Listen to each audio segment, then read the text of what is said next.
xaj na ñu ngi wax ingénieur moral nee na ma tur yaa ngi bëgg a bari de waaye mu wax ma wax bu am solo ne ma tur yi lu muy bari bari ñaar moo ma ko dàqal ma ne ko lan mu ne ma taalibe Serigne Moustapha moo tax foofu la ñuy jaar rek may internautes yi ñoom it ñu dugal seeni question xaj na dañuy ñaan sang bi su amee commentaire bu muy def ci li développement docteur yi ñu accompagner ko benn question ndax dafa am ku laaj quel est le début de l'évolution selon les étapes de l'homme évolution bi c'est à la naissance à la conception ou au niveau des parents am ku laaj y a-t-il des paramètres des êtres paramétrés de sorte qu'ils n'auront pas besoin de s'inscrire dans un processus d'évolution donc ñaari question yooyu ndax évolution bi day commencer ci conception naissance wala ci parents yi ak est-ce que am na ñoo xam ne aussi dañoo judd avec des paramètres déjà activés ba duñu soxla évoluer.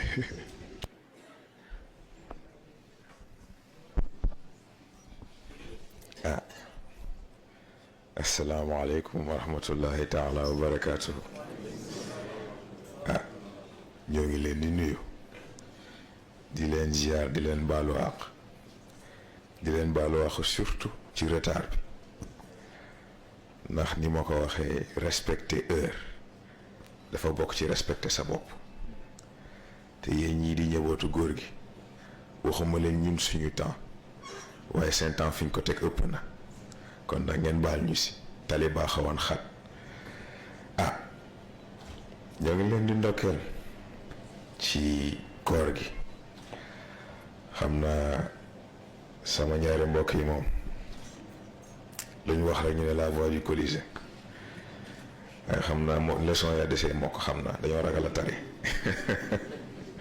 waaye macha allah ndax njëriñ lu mu ndaw ndaw avancement la te avancement lu mu ndaw ndaw pas en avant la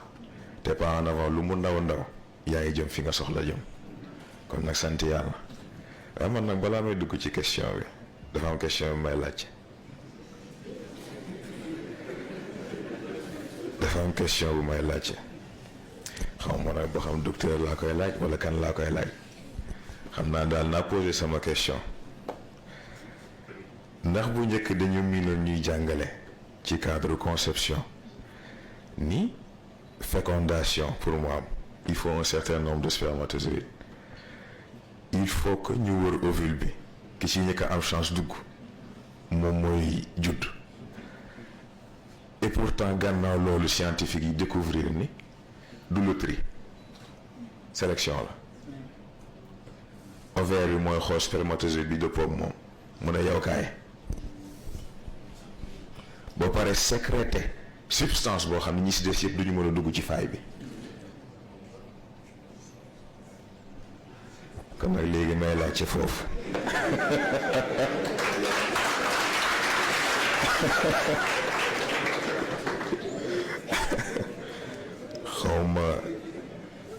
xaw ma domaine dimension physique ñoom may tontu xaw ma waa dimension mentale ñoom may tontu xaw ma waa dimension spirituelle ñoom may tontu waaye loolu daal laa bëgg ñu expliquer ma nu mu demee waaw léegi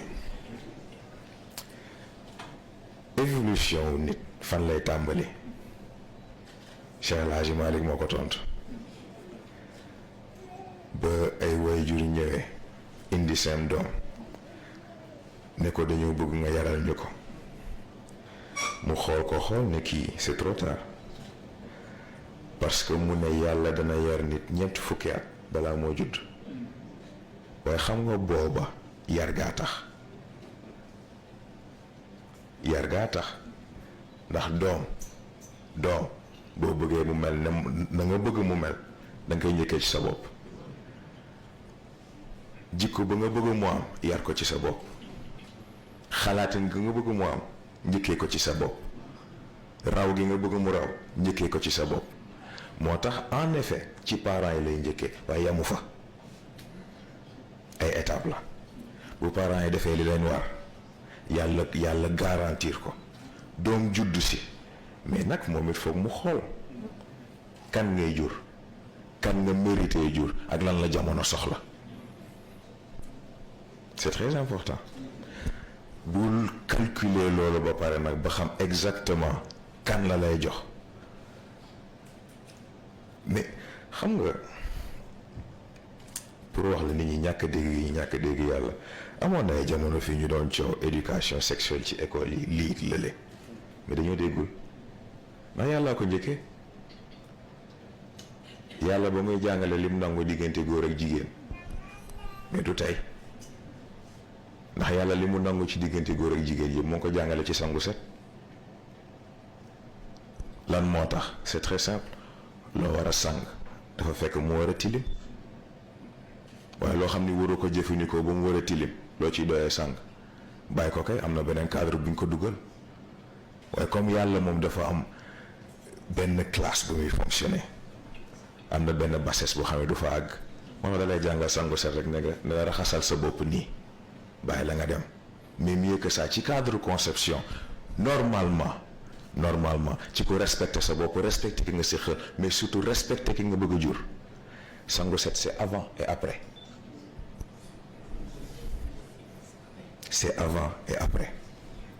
ndax ndegam nit lekk la war a nekk la war a raxas boppam raxas ay loxo ndax bañ dugal ci biir lu mu war a dugal masak foofu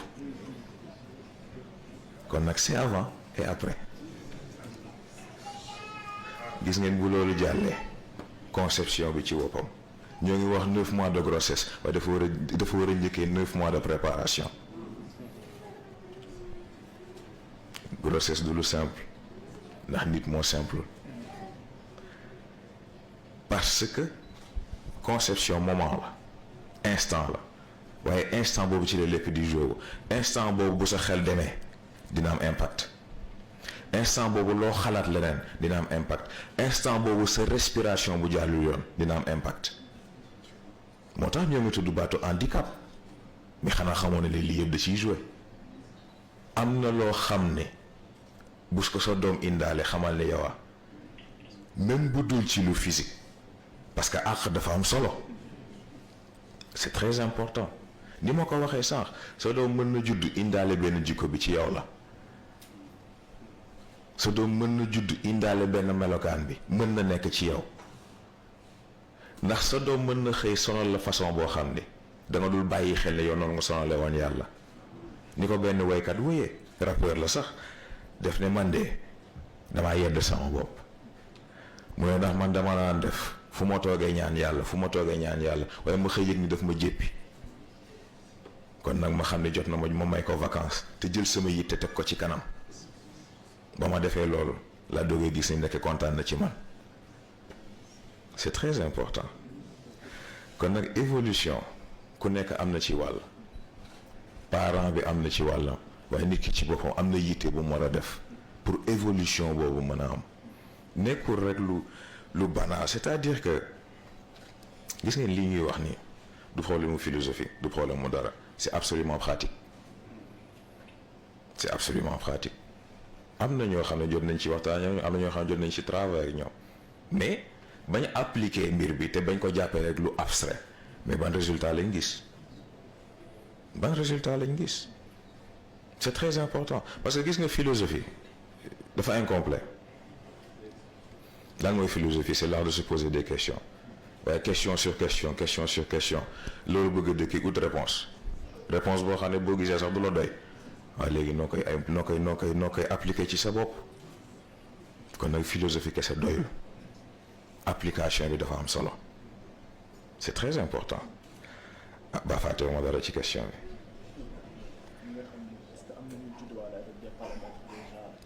ok boobu tamit évolution ñëpp a ko soxla ndax yàlla ko njëkkee ci boppam ndax xam nga yàlla bu fekkee balaa moo jàpp jullit dëgg laa wax yàlla moo ko nattee ci yonent bi mu fiy jóge fa mu tolloon foofu la teg baar bi et pourtant boo xoolee yonent bi ci boppam baar boobu weesu na ko yàgg na di dem kon nag évolution c'est absolument nécessaire ndax yàlla ci boppam dafa am benn seuil minimum bu mu fixé mbindeef bu respecté wu seuil boobu ci sa cadre développement ci sa cadre puissance ak ci sa cadre xam-xam da lay éliminer recycler la xool nag léegi ci yeneen mbindeef yi ñëw kan moo ci soxla composant yi ndax yàlla pollution rek la bañ. c'est très important moo tax liñ ko waxee bi passé doomu aadama moom destin ndax destin raay la boo nekkee doomu aadama da ngay doon ab train tegu ci kawam am na ay arrêt waaye benn terminus la am muy kaas ndax yàlla soxlawul doomu aadama nit la soxla. bu fekkee da nga yamale sa bopp nag ci train nga àgg boo àggee ñu xool lan lañ mën a récupérer dem joxe ko koo xam ne moom mën na koo jëriñoo mu jeex tàkk ci cadre nag genre pré-outillement boobu ñu leen di defal c'est que waaw la déedéet la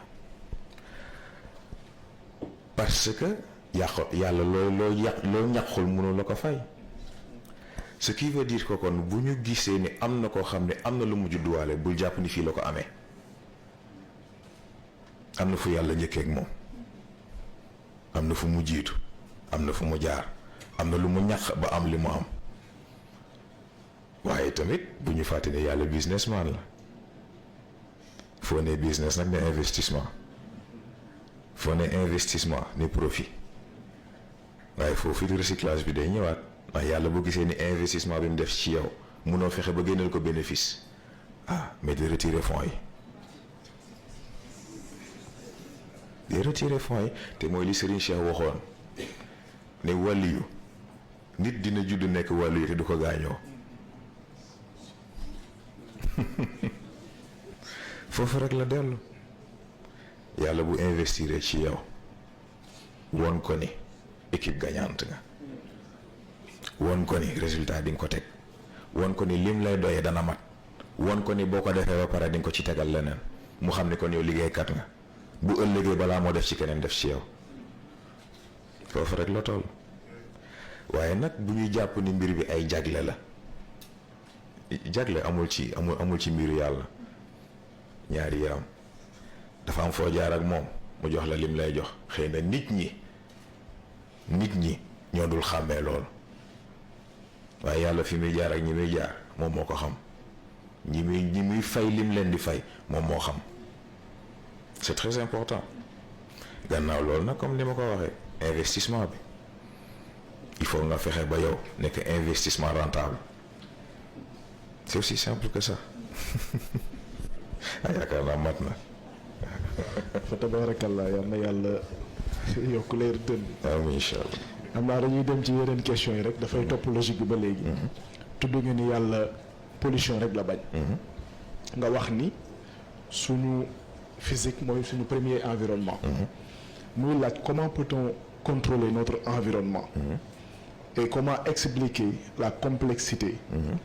entre environnement, corps et notre esprit. Et pourquoi dit-on un esprit sain dans un corps sain? waaw kay foofu laa bëggoon tàmbalee sax xam nga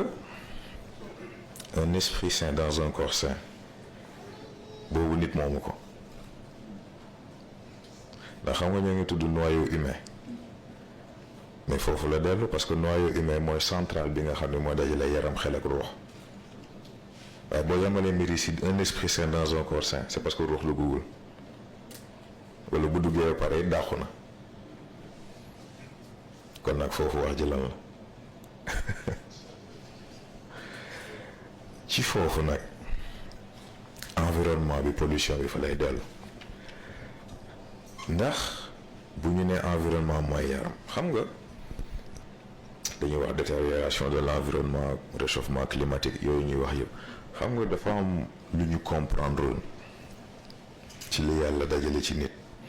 bu may wax ni àdduna bi juridiction wu nit te sax du àdduna bi kese univers bi la juridiction wu nit la dafa am lu tax parce que nit bu yàqoo loolu yëpp yàqu du nit moo dépendre ci àdduna dépendre ci nit pollution yeeg yi ñuy seetlu yëpp nit moo yàqu nit moo matul doomu aadama moo deful li ko war ba àgg fi mu war a àgg moo tax yi koy wër yëpp di ko wër parce que ak lu mënti xew xam nga Darwin sax yaakaar naa moo ko wax mu ne gis nga survie wu espèce ajuwul ci kàttanam ajuwul ci intelligence am mu ngi aju ci adaptabilité am te loolu yàlla ko jëkkee. gis nga milieu bi lu muy gën a doy waar nit bu réeree boppam réeree capacité ci lay périr ci environnement bu mel noonu waaye nit bu pare du air du ndox du lekk la soxla te mooy li Serigne Cheikh waxoon mboq bokkul ak dund c'est très important kon nag lu milieu bi détérioré wu nit du am problème c'est très important kon nag environnement boobu dépolluer ko setal ko maintenir ko nan lay demee mais sport ba njëriñ la am alimentation bu jaar yoon ba njëriñ la am ba ci xalaat yi ngay xalaat ba njëriñ la am parce que yii yëpp dafay am impact ci environnement bi mais nit balaa ngay defar l'extérieur defaral l'intérieur boo defee li la war ci sa bopp mi xanaa ci ngay tal def li la war ci leneen c'est aussi simple que ça crise yi ñuy tudd yëpp lii rek la passé wu ko léegi nag un esprit sain dans un corps sain mais mënuñu wax une âme saine ndax wax ci yàlla la dépendre kon sain naa ba pare kon nag une âme éveillée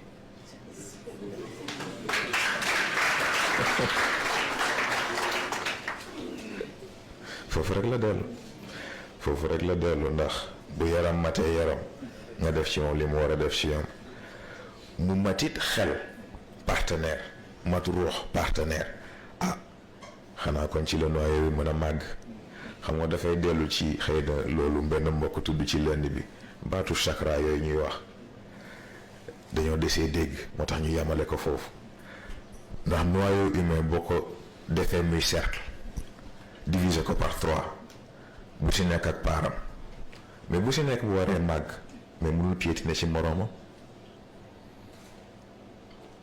mais gis nga boo ko jàppee lu 2D rek doo comprendre il faut nga jël ko ci échelle 3D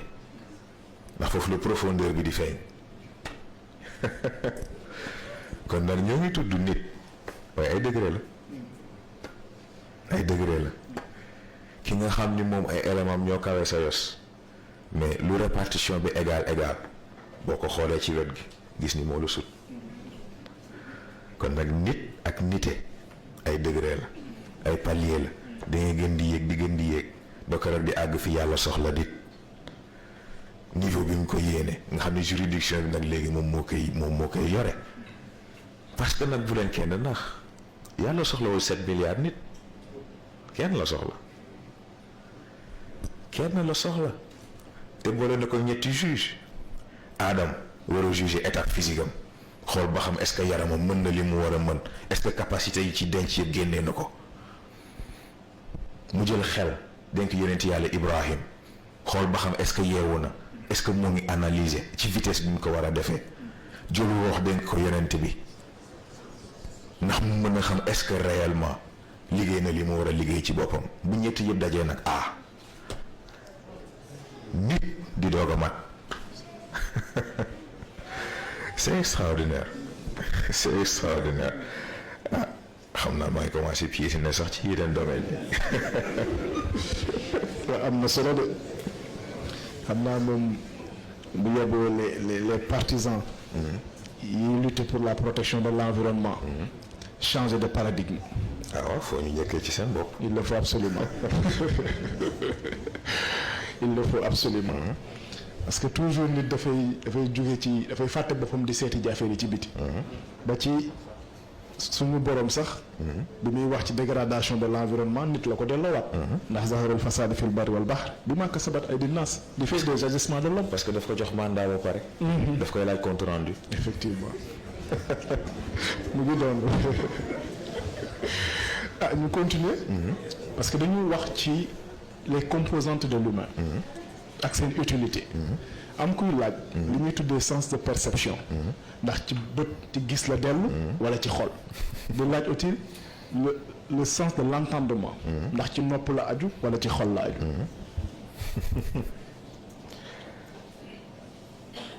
Nikola Tesla moo résoudre problème boobu ndax ci waxam boobu mu ne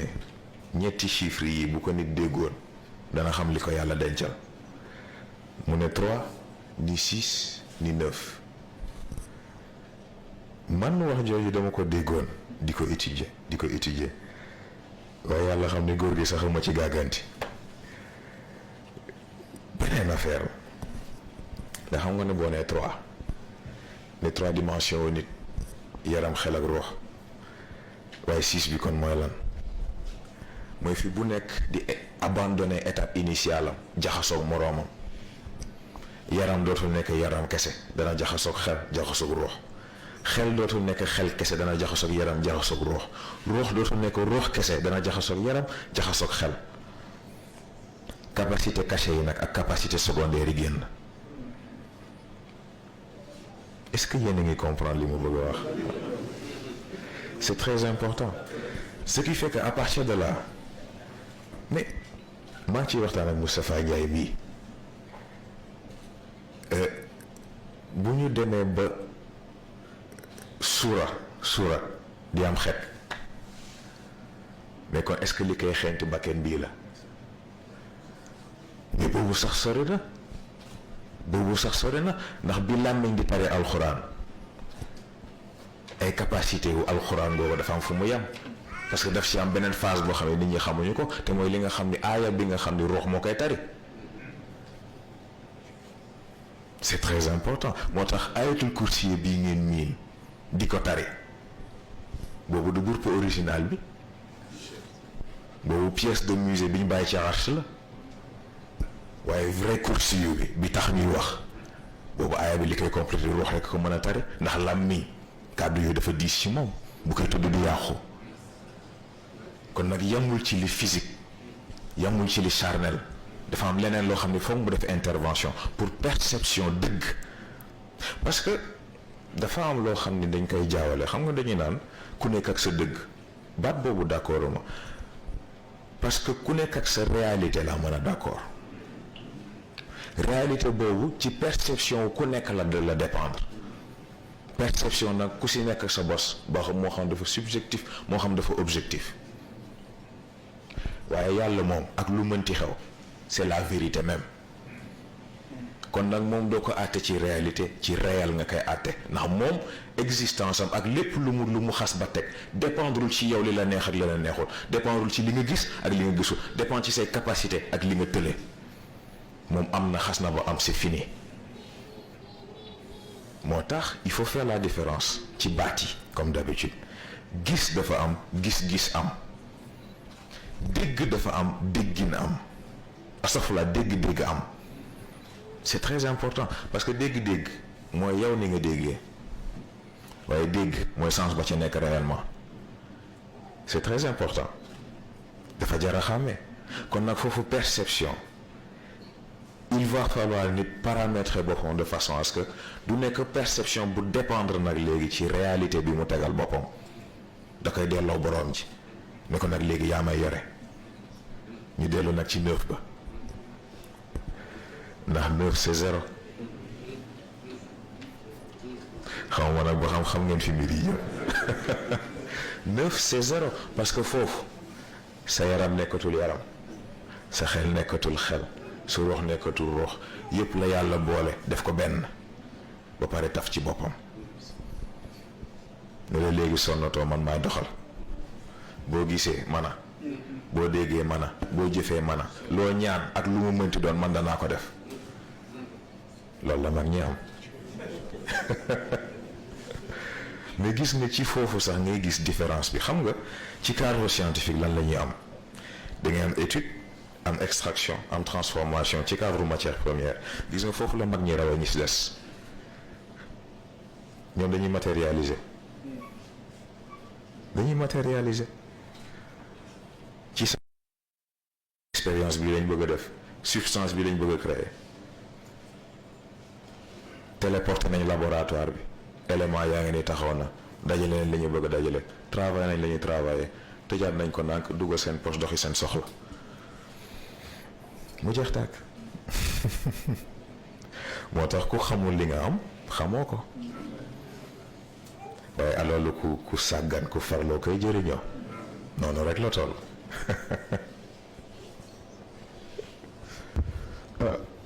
de ku dégg loolu di nga xam ne ndekete question bi ñu doon posé ci rañaanu yonent bi naan ndax ruuxam moo dem wala jëmmam moo dem mais yaakaar naa yàlla wax na ni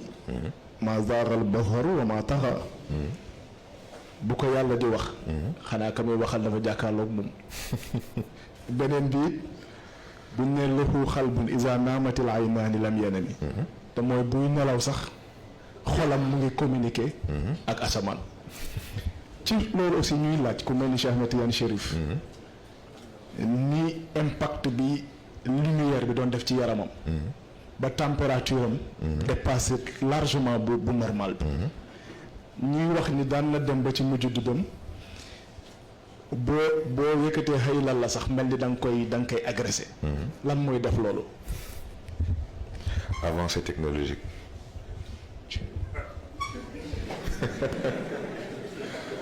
kese ndax xam nga kii ràññaañu yonent bi jaaxal dafa fekkul mu comprendre li téléportation te téléportation sax dafa xewe ndax am na koo xam ni lien am ak yàlla mais yàlla sax sore na ndax yàlla ku si nekk am na lien ak yow waaye koo xam ni à travers le temps dina wax ak nit espace taxu ko wax ce qui fait que foofu avancée technologique mooy différence bi parce que ni ma ko expliquer léegi mag ñi ñoom duñu fonctionner ñun ni ñuy fonctionner seen technologie suñu bos dafa bokkoon loolu leen di permettre li ñuy mën a def ñu koy def xam nga Seydina Cheikh mi ngi indi léegi mais moom àgg na ci évolution ak développement yaramam nekkatul ban métal la looloo koy permettre ruuxam ak na mu toll yaram bi mën ko àttan waaye comme métal moom it dafa mën a garder chaleur beneen affaire la moo tax il faut que système de refroidissement am ce qui fait que nag léegi boo dugalee beneen élément ci équation bi boo indee xëy la mu yàqu dafay déséquilibre le tout lan moo tax loolu parce que yow yaa ngi dégg laa ilaha illallah da nga xam moom raisonnement boobu ni muy def ci xolam da nga xam ban façon le organisme am di répondre ci loolu da nga xam moom signification bi loolu di am ci moom day mel ni tey nga jël sa ordinateur jékki-jékki ubbee na programme yépp dina chauffer c'est aussi simple que ça moo tax boo bëggee mu dalaat il faut ngay wàññi di wàññi c'est extraordinaire moo tax ni ma ko waxee rek matérialisation boobu moo tax ñu rawee ñu bëri c'est beneen affaire la daa mel ne waxtu bi mu ngi dem waaye dafa am ñu bëggoon rek am na concept yoo tudd donte am na goo ko ci réponse mais peut-être su gënoon mën a détaillé technologie boobu nga tudd ci mag ñi technologie bi lan lay doon réellement da nga tudd aussi juridiction bi expliqué nga ko mais aussi noyau humain bi nga ñëwaat ci concept yooyu beneen bi aussi am na ñuy wax ni comme da nga wax góor fii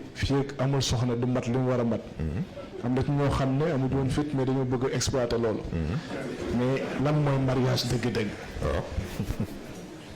ak foo leen bëggee ma njëkkee ko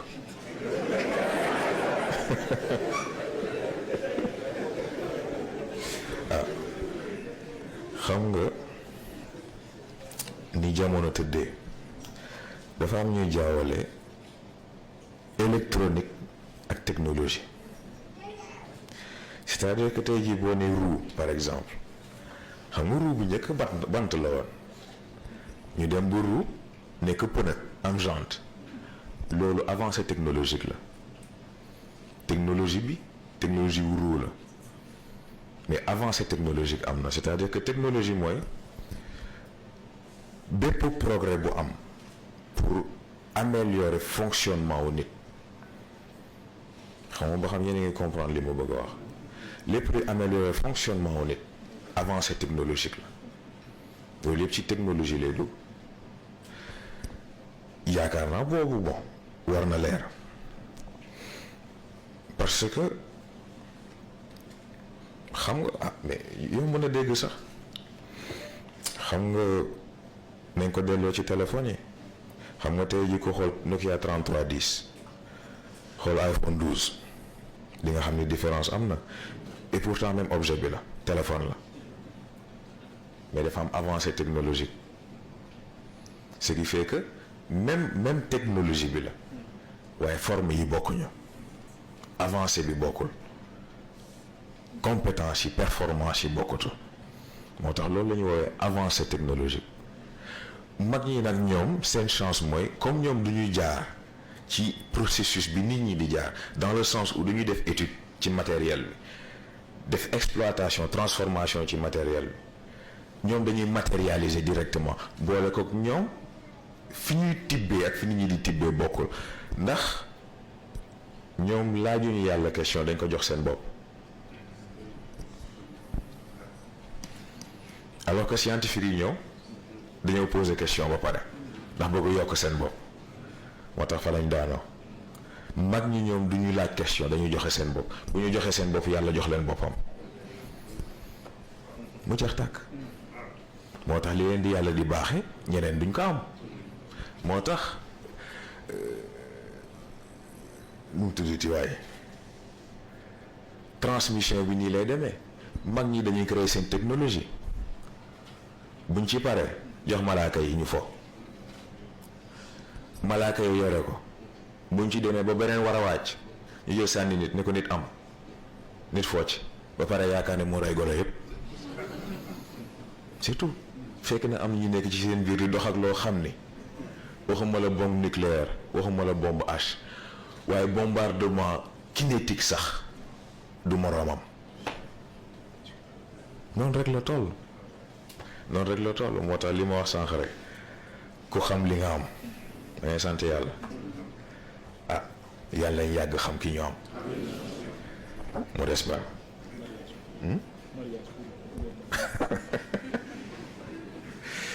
waaw xam naa foog ñu def nànk nag waaw yéen a ngi réew lu sérieux laay wax ndax xam nga question bi ma posé sànq lii laa xamoon ni moo ngi ñëw moo tax il faut ñu def nànk ndax xam nga waxuma la sax ci cadre xel waxuma ci cadre ruux waxuma ci cadre jikko ak ni nga war a jëflante ki nga war a jëflante waaye xanaa xamoon ni incompatibilité ADN sax dafay am ci diggante góor ak jigéen ce n'est pas pour rien que ovule di def sélection ci spermatozoïde noonu la jigéen war a def sélection ci góor war a def sélection ci jigéen waaye nag il faut faire très attention lan mooy góor lan mooy jigéen gis ngeen loolu du problème mu appareil reproductif bu leen juum nag dugguma ci cadre yenn yëfi dof ci nit ñi indi léegi loolu taxuma wax gannaaw ba nga amee la nga war a am ci sa cadre physique am na loo xam ne foog nga dajale ko ci sa cadre mental te mooy il faut que nga comprendre sa rôle ci àdduna lan la ndax ñoo ngi wax droit mais góor gi jàng nañu ni droit balaa nga ko revendiquer matal sa devoir c'est très important kon nag góor balaa ngay nekk fii foog ma takk foog ma def lii foog ma def lële est-ce que sa devoir ci sa bopp matal nga ko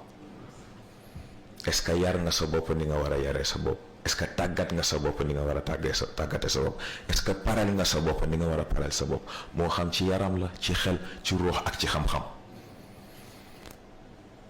yii yëpp il faut mu mat boo ko matalee pour sa bopp nag léegi nga doogay waajal sa bopp pour ki nga ko war a séqal ëllëg moo tax ku yaakaar ne affaire yi bon foog ma takk rek la mais comprendre li xew ndax xam ngeen lenn am yàlla bokk na si kam gën a jéppi ci àdduna ku dugg ci dara indaale ko ba pare génn ba ko ca xamoo ba xam yéen a ngi dégg li may wax ndax gis nga sëy nekkul rek dama bëgg kii sëy nekkul rek kii dal na sama xel, sëy nekkul rek dama sentir ni jot na,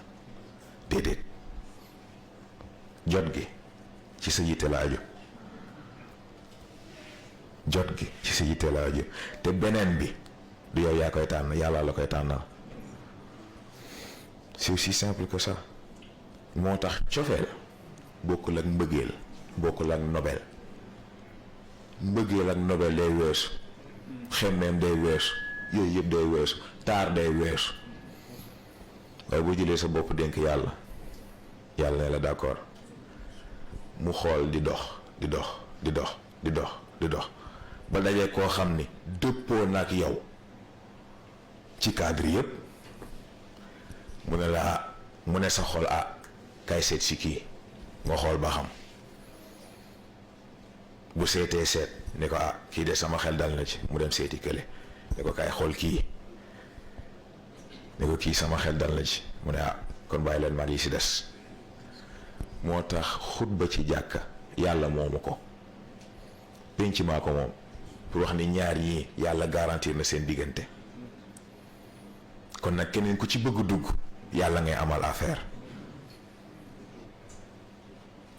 lu jara bàyyi xel la. mais gis nga ni ma koy waxee, xam nga yàlla boo ko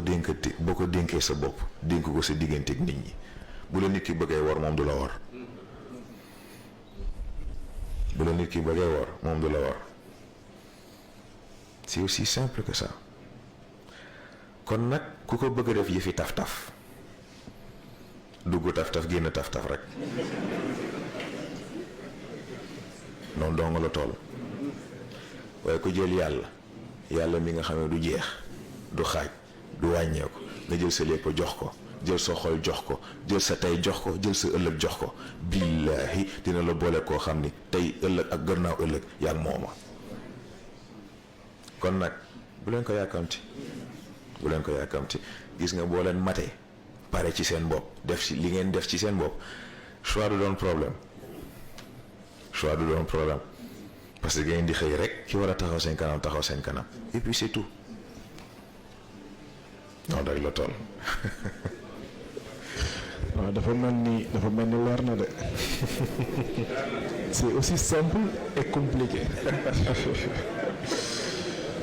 kon nag d'après développement yi mu def, normalement balaa ñu ciy xalaat sax dañoo war a bàyyi ba université bi jeex, fekk ñu jàng dimension physique, xam lan moo ko ëmb, jàng dimension mentale, xam lan moo ko ëmb, jàng dimension spirituelle, xam lan moo ko ëmb, soog a commencé nag processus bi. exactement. ndax xam nga foofu sax xam nga thème bi dafa laaj dégg, de la perception au perfectionnement. xam nga déjà yaa ngi ko indi sànq ci benn question, perception boobu ñuy tudd fan la aju. ki nga xam ni comprendre loolu fan la aju, mais kon est-ce que perception dana leer. kon nag doo ko dégg ci wolof ci perception perfectionnement, yaa ngi ko dégg diggante gëm sa bopp ak xam sa bopp. ndax balaa nga ne naam ne fa, balaa perfectionnement boobu di am, il faut nga am une image claire. boo amee une image claire nga doogee xam mais xanaa du ko nekk boo soloo ba pare balaa nga génn di nga seetu. boo seetuwul léegi di nga génn ñëw seetu, boo demee ñëw seetu nag gis lu dal sa xel nga ne kon baax na. boo demee ñëw gis lu dal nga ne kon man ndeke nii laa génnee, muy musiba. kon nag balaa nga ne naam ne fa, balaa ngay sonal sa bopp ci yenn xamal sa bopp ba pare, jiitalal sa bopp ba pare, sonal ci sa bopp ba pare, leneen dog ciy tegu. ndax bu nit matee yoon leer. développement yooyu aussi dafa am lu muy leeral, mooy li nga wax ni yàlla soxlawul 7 milliards. mais yàlla dafay trier, dafay def sélection. loolu moo tax aussi remettre standard du am. ndax kenn ku nekk ak say outils ak say paramètres. ndax dafa am ku ko doon laaj naan ndax fi ngay jógee ci état bi pour évoluer ndax mën nañ koo tënk ci 5 ans wala nangam, ma ne ko kenn mënu koo tënk ci waxtu. ndax it mbir la moo xam ne ça dépend de chaque individu. muy laaj aussi logiciel yeeg application yi ñuy installé. te léeg-léeg virus yi di ko attaqué. nan la ñuy def ba am antivirus ak yan mooy virus yi ak nan la ñuy defee mise à jour bi. nee na maa ko wax waaye man maa ngi ko laaj est-ce que maa ko wax est-ce que duñ ko jox borom produit fii rek. waaw xam nga waxuma sax ci cadre logiciel la yow ndax loolu sore na nit dina àgg ci xam boppam ak maîtriser boppam feebar bu ko neexul lu ko daanal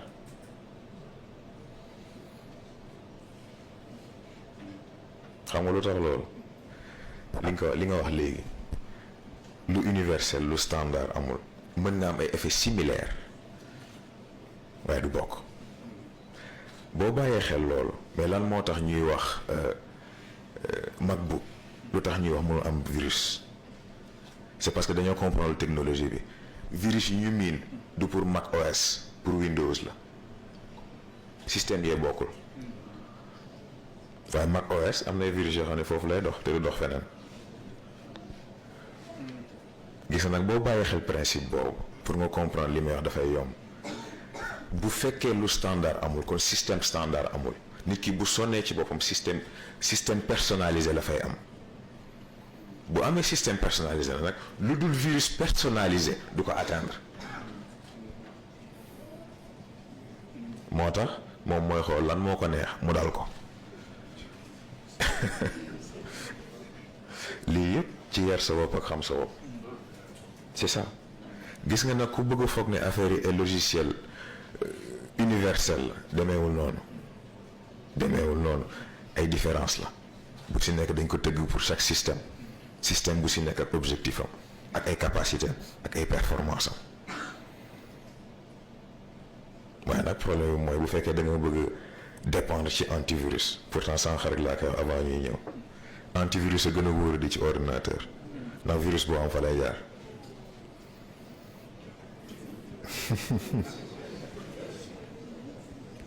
c'est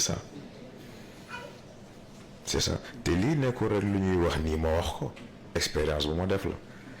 ça va faire bientôt plus de 10 ans ordinateur bu mu mos am li may njëkk def désinstaller antivirus bi la te yàlla xam ne mosuma am problème kon nag nit même principe bi la antivirus déjà kan moo la ko jox est-ce que kii la ko jox xam na li muy def bu xamee li muy def est-ce que xam na ci yow mi mu koy def est-ce que dëppoo na ak yow moo tax am kilifa am solo moo tax am kilifa am solo de dellu ci li ngay wax sànq ci baatu frigo bi amal frigo bi gën ci àdduna amal prise bu rafet bu la Senelec branché wul amoo courant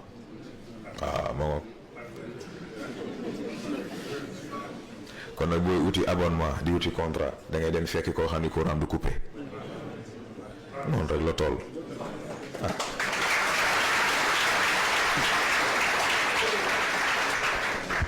waaw xam naa ñu ngi jëm ci question yi mujj doyen Serigne Ndiaye.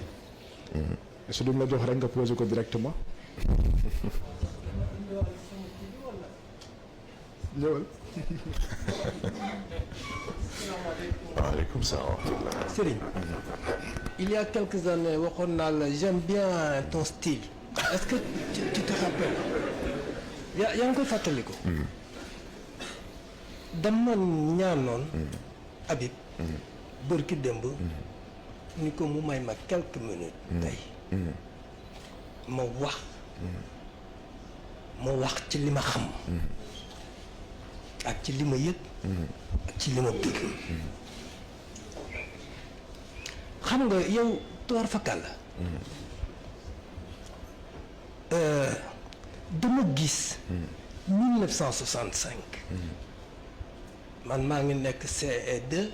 CM1. ñuy fête indépendance. ñuy fête indépendance. Sëñ Moustapha mi ngi am ay 12 ans 13 ans. mu dajale ñetti école principale arabe yu Tivaouane. pendant des jours. mu leen di defarloo ay entraînement gymnique. 12 ans. Tivaouane préfet ci route nationale bi ak toutes les autorités ak Massamba Sall nga xam ne bu du woonoon a nekk damel Sëñ Moustapha ñëpp yi jaar ba école yi war a jaar préfet non commandant lañ doon wax mu ñëw ñëpp jóg taxaw muy def loo mouvement gymnique élèves yi ñëpp jóg tàcc mu jàll 12 ans ñu ànd def kermesse ñu ànd dem nawetaan xeex ñu ànd dem tool ñu ànd war sare jëli mat 2002 soxna Fatima gën a nekk ndaw ñu dund benn expérience bu ñu sa baay defal leen ko pendant 4-5 semaines li Cheikh El Hadj Malick defaloon njar ne ña mu am yaa ngi ree parce que xam nga la nga fa daj man mu defal ñu ko chaque semaine mu baax ñu ñetti fan Khalifa Fall mi ak ñam daan àndal kon ñoom duñ mënoon permanent dañuy fekk ci dernier jour bi ak conférence bi Fatima soxna muy nettali naan waaw man ma war a sangu mooy duy ca temb de parce que ca àll ba la ñu dem loo soxla yaa ko utal sa bopp nee na après ñu dem uti suñu ngeer kii nii fexe ba nit ñi duñu gis bu ñuy sangu parce que booy sangu si am yaa ngi jàkkaarloo ak asamaan yaa ngi fàttaliku ñii bi sëriñ ñii bi ci gunóor yu bari yaa ngi koy fàttaliku de ñii bi gunóor yu bari ak intempérie ba ñu fa fekk da ngay def nii gunóor yi te nga mujj def ni ma téye benn baat ba léegi sëñ Moustapha wax ni dafa commencé rek ni mi ngi la bëggoon wax sax ni nga yëkkati sa loxo mais wax na la ko parce que maam dafa toog teg loxoom ni ci coono bi gunóor yoo xam ni fa ñu nekk àll la boo xam ne bi sëñ Moustapha di wax ni maa ngi ko bëggoon wax sax mu yëkkati loxoom mais wax na ko te wax nañu ko ci tenue il n'y a pas de tenue sans retenue il n'y a pas de tenue sans retenue ndeysaan booba ndeysaan métti woon na de boobu waaye ma ne xoola ñu ngi mel ni safara ci moom avec beaucoup d'affection ma ne kon yéen fi mu war a jaar ak yéen jaar na fa ndax foofu lañ ko jaarale moo tax tey jii fi ñu toll fii il nous faut réécrire notre propre histoire avec nos propres mots te li ma ci gis mooy ni singularité moo tax da nga am coono de da nga am coono tam parce que singularité nit li mu bëgg muy ñëpp niroo te ku niroo ñëpp doo avancer dara te singularité nag dafa am tribu il faut nga fay dara parce que da nga mos wax fii y'a quelques années nga ni mais ñun nga wax ñi wax ni nga ne mais ñun ñooy concept ci yaa ko wax ñun ñooy borom concept te ñun ñooy tendance parce que tendance moo jiitu mode parce que te mode bu ñu ko waxee rek weesu la mais non nekk sur les réalités ce qui se passe penser nos propres mots pour faj suñu bopp moo tax xale yi wax yi ñu wax fii nii te maa ngi ko wax ay bokk man leen sëñ maam problème yi posé sax du ay solution ay questionnement la parce que sëñ Moussa dafa wax mu ni boo amee idée li koy def njariñ mooy nga xalaat ci mu indi beneen bi may sant te ñi xam ci damay waxtaan ak sama benn collègue mu ne ma étudiants yi léegi seen néeg yi ay mbër a fa nekk. porté lu mbër. mbiru mbër rek la ñuy wax. mais ñii duñ wax anecdote duñ wax fait divers. ils sont sur des abstractions asamaan la ñu nekk. te da nga am sa propre style na nga téye sa style. na nga ci taxaw. na nga ci dëgër. ñu ñoo doxale mukk ni sa baay doxale. parce que doo yokk bon te yokk la ñu soxla. yokk la courage moo koy def.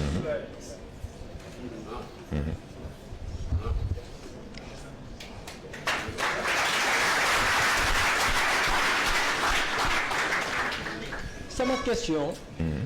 bi ma bindoon nii dafa am benn ku wax. ci proverbe. mu ni Dieu n'a fait qu'ébaucher l'homme. C'est sur terre qu'il se réalise. mu ni yàlla kat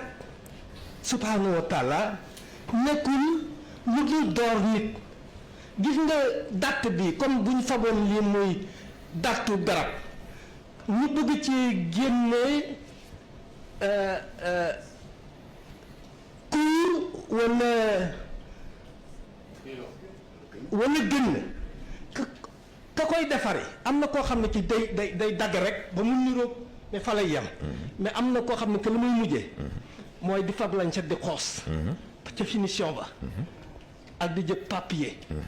mais ku jëkk instrument yoo xam ne yi day dur rek. mooy li seen Cheikh di wax. mu ni ki defar tàll ba pare doole ci di tifli. di fomp ak tubay caayaam. nee na gën a jekkal mu jekk. léegi question bi nag mooy la réalisation de l'homme sur terre question boobu. nga baal ma ko te nga baal ma nag li ci des yëpp. mais j'apprécie le style.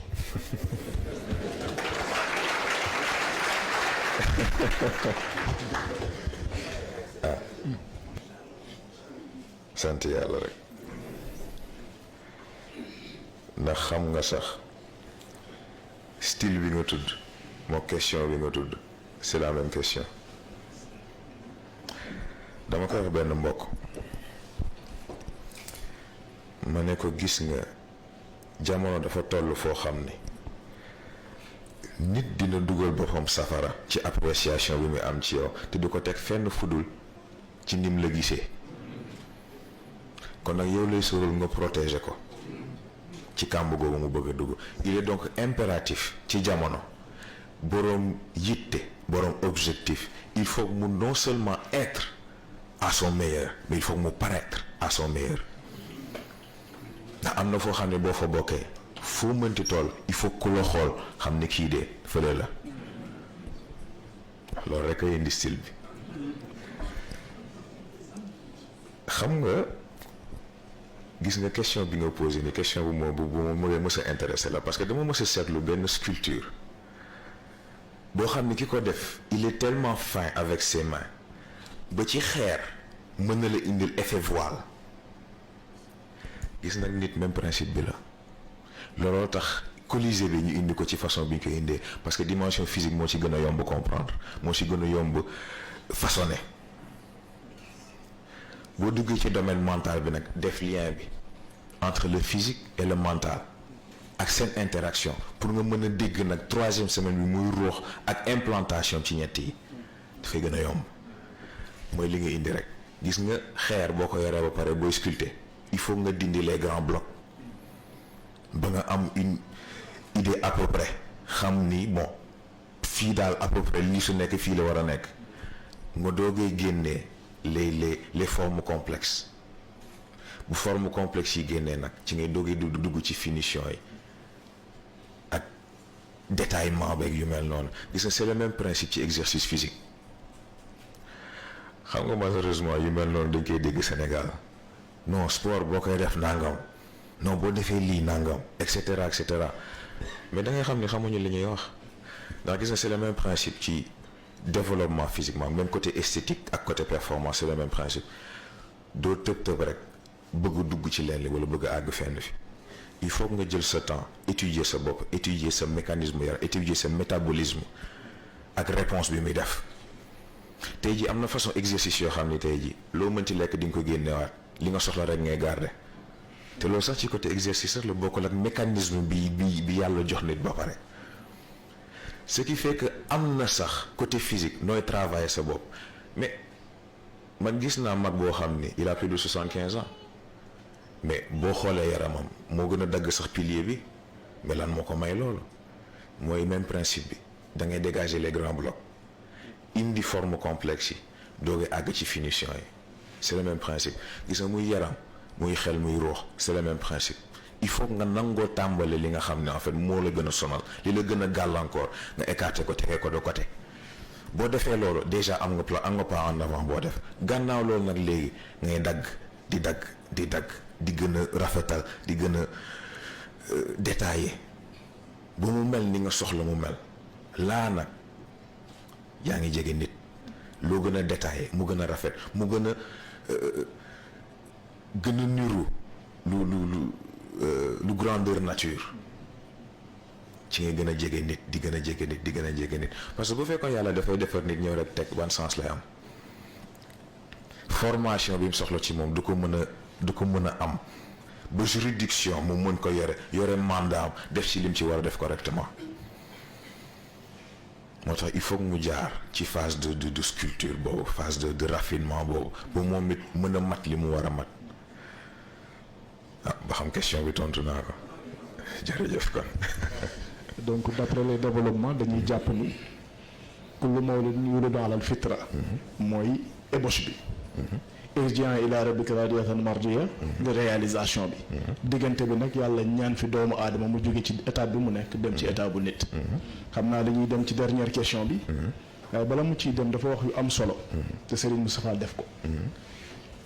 defal leen ko defal ñu ko. ndax dañuy wax ne ñun la Serigne Moustapha jur. mais yow njabootam nga. xam nga ñu nekk ay xale nekk jàng école. mu créel ñu ay colonie de vacances. ñu yóbbu la ca ñibbi.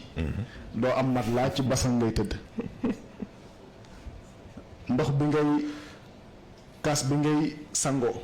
nga ñëw fekk ñu tegal la ko pour nga naan ci. mu nekk entraînement. ñuy def loo génie en herbe. may fàttali ko 2006 bi ñuy théâtre. fekk defu ko pour ñuy def ay spectacle. mais boobu mu ngi préparer la génération future. moo tax encouragement yi nga ko wax kii ñu xam ci jom ci fayda il va le réaliser incha allah parce que Serigne Sow mérité na ko ndax def na lu nekk xam naa ne cadre boobu sax du ci dugg. Habib ndax xam nga li mu fàttali léegi ci cadre ñii bi ci laa jàng baat boobu mu mës la wax léegi am na koo xam ne boo ko nee boo courage da ngay sonal sa bopp ndax amul choix koo xam ne li mu gàddu moo xam oyof na moo xam diis na moo xam ñeme na moo xam ñemewul ak lu mënti xew mur baa ngi ci gannaawam li taxaw ci kanamam moo xam ñeme na ko moo xam ñemewu ko kanam rek la am comme choix boo ko nee bon courage it da nga koy sonal ndax amulu ko njëriñ am na koo xam ne ca kanam rek ñeme na ko ca kanam rek ragal na ko ca kanam rek moo xam day dem di ree moo xam day dem di ñàngal moo xam day dem di yuuxu dem rek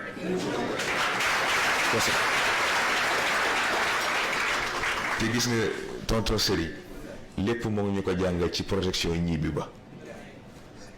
lépp ci projection ñibbi ba ndax gis nga gunóor yooyu maa ngi ko doon yëg bu baax waaye damaa xam ni moom ak fa mu toog gunóor yi may yëg moom lay yëg te bougéwul millimètre kon nag waruma man may bouger millimètre jeex na. yal na yàlla barkeel incha allah dañ lay jox dernière question bi. suñ paree rek nga jaaree fa tëj te ñaan. dafa am kuy laaj ne da nga wax ni. ci noyau humain. mooy tax nit. di am volonté. muy laaj nag nit ki doomu aadama su évoluer ba yegg ci cadre nit ba am volonté boobu. est-ce que am na capacité wu liy xew ci dundam moom mu di ko décider sans l'intervention de Dieu. loolu principe de volonté. parce que yàlla lu weddi boppam ki nga xam ni def na yitte def na jom ba àgg ci stade boobu c'est parce que lim soxla ci maturité lim soxla ci xam-xam lim soxla ci analyse am na ko pour mën a defal boppam décision mais surtout pare na aussi pour décision bu mu jël conséquence bu mu ci mënti doon mu gàddu ko. Gis nga loolu la nit ñi di jaawale xam nga liberté loolu la parce que nit ñi day jàpp nañ ni liberté mooy damay def lu ma neex dara du ma ci fekk loolu liberté loolu anarchie la ndax bu fekkee man damay xëy def nit ki lu ma neex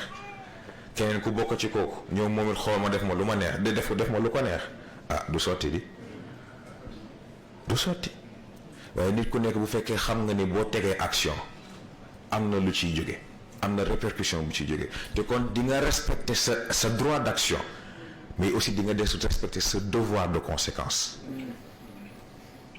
te mooy boo tegee sa action ba pare loo ci fekk yaa ko moom waaye nit it bu la tegee action conséquences yi moo ko moom bu loolu amee ku si nekk respecter sa action morom mais jàmm daal di am ndax ku si nekk balaa ngaa teg sa morom dara di nga xool ba xam ku la ko tegoon nooy def foofu la liberté tàmbali partage de responsabilité la loolu mooy liberté te c'est très important mais volonté loolooy principe bi boo xasee ba àgg ci stade mën a jëfandikoo sa volonté na nga ko war a jëfandikoo yàlla moom da lay accompagner rek ndegam boole nga ko ci yàlla ku ko boole ci seen mbir mu ànd ceeg yow ay boog ci génne moo la ni génne na ci boppam noonu rek la toll c'est aussi simple que ça mais loolu en fait mooy fonctionnement volonté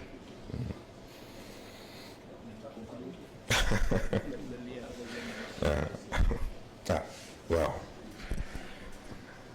xam naa sax kenn doyalul waaye it jeexagul tey la première semaine di doogay mat def na yeneen ñaari semaine moom de niñ koy waxee rek xëy na sax première semaine bi mel na ni lu xaw a limité tuuti waaye loolu c'est fait exprès ndax gis nga dañ bëgg bu ci nekk dimension bu ci nekk ñu indi ko ci nañ ko war a indee d'abord dans le stade le plus pur possible bu ñu paree nag xool yi ci des bu ci nekk impactam ci bi ci des moo tax xëy na indi nañ dimension physique ak yi ci aju waaye fekk semaine prochaine nag ci la ñuy dugg aussi ci cadre mental mën a defaat le lien entre les deux esprit sain dans un corps sain boobu ñuy tudd ñu indi nag léegi sens réel lan moo tax mu am c'est très important xëy na nag ñu nit ñu xool rek bu boobaa est-ce que duñu jékki-jékki rek tiital gars yi rek absenté ndax xam naa moom buñ naa def question bu am rek ñu ne non maama ngi fi ay bàyyi leen rek naa xam nu ma def ak ñoom incha allah waaw ñoo ngi yéen rek booba muy mat ndax it suñu yéene mooy du yem ci koor gi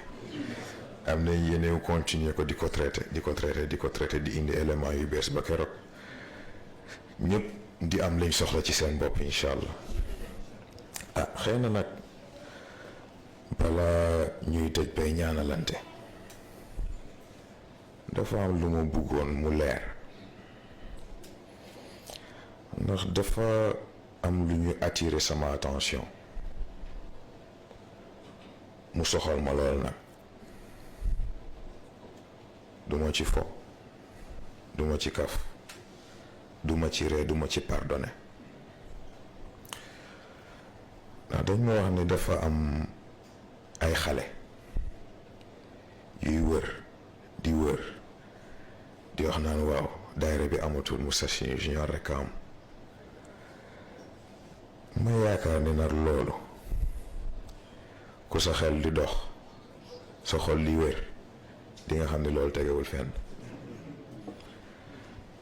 ndax gis nga bu leen jaawale waxuma leen sax daayira bi waxuma leen Moustarchidine Junior waxuma leen leneen suñu colisée gi bu dul woon autorisation góor gi doo leen ko séen ñun sañu ñu def lu réeroog moom lim tëral sañu ñu def lu mu d'accordul sañu ñu taxawal lu mu d'accordul Moustarchidine Junior moom moo ko fi teg Moustarchidine Junior nekk fi pour remplacer daayira bi cadre de formation la pour képp koo xam ni yëg nga ci sa bopp ni soxla nga ko rawatina xale yi waaye lan mooy xale nit dina am ñeenti fukki at wala juróom-ñeenti fukki at te yàlla xam ne xale la. problème bi du problème mu fii laa toll ci at wala fële problème mu mooy sentir nga besoin wu avancer sa bopp loolu doo nga ko tax a jóg nag. Moustarchidine Junior cadre de formation la ñi ñu fiy formé bu ñu paree ñoo war a dugg ci daara bi def ci seen kattan. gis ngeen nag dafa am lu jar a bàyyi xel te góor gi jàngale na ko gis ngeen seytaane du la approché mukk ci man li nga wax d'accord ma ci da lay approché ci ni laay yow lii nga wax man loolu laa d'accord foofu laa bokk sax waaye foofu lay jaar di la ci puus di la ci génnee ba nga génne ca ba set ci wecc mooy la waa kay am naa li ma bëggoon muytu leen loolu ndax nag dafa jar a xàmmee ñi leen di approché di wax ni Moustarchid leen di wax ni li ngeen gëm leen gëm te yàlla xam ne du ci dëgg. xam ngeen dañuy tudd baatu chef de guerre di ko réyal di ko jox sens bu mu amul waaye nañ ko delloo sax ci sens bi gën a bi gën a terre à terre nañ dugg ci stratégie de guerre. gis ngeen loolu xam ngeen nu mu tudd loolu la ñuy woo ci cadre militaire opération false flag te mooy boo ko traduire ci français muy faux drapeau te mooy koo xam ne dafay mbubboo li nga gëm mbubboo fi nga bokk ñëw defi ñombe boo xam ne kenn du ko taxal moom yow lañ koy taxal. bàyyi leen xel yu mel noonu ci seen biir. am ngeen ñaari busol xam-xam bi leen góor gi jox ak pas-pas bi ngeen am ci moom ñaari busol yi ko dajale billaahi te muy dëgg ci yow kenn mënul taxaw sa kanam wax la lu jaaduwul nga nangu ko. gis ngeen ñun nekk ñu fi pour coow nekk ñu fi pour jaxase nekk ñu fi pour xumbal liggéey pire ñu fi bàyyi mission pire ñu fi bàyyi. mission bi du ñaar du ñett du ñeent benn la ñun ñii duñu def lu ñu neex lu ñu def dafa am fuñ ko teg gis ngeen éveil mii ngeen dégg naa ci bañ a dugg sax ndax am na loo xam ni tudd ko sax ëpp na éveil bii boo leen yaakaaree lu ñu teg la nii rek xamoo leen li xew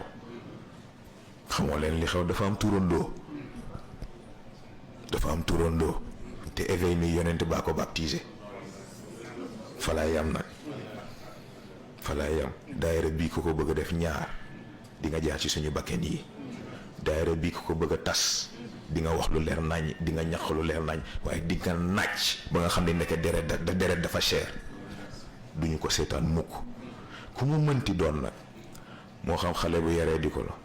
moo xam mag bu bëri caay la ak ku mu mënti doon bu yaakaaree dana fa def genre fo yooyu duñu ko nangu duñu ko seetaan danañ ko defante ak yow ba nga xam ni ñun ay jàmbaar rek lañ. wasalaamaaleykum wa rahmatullah.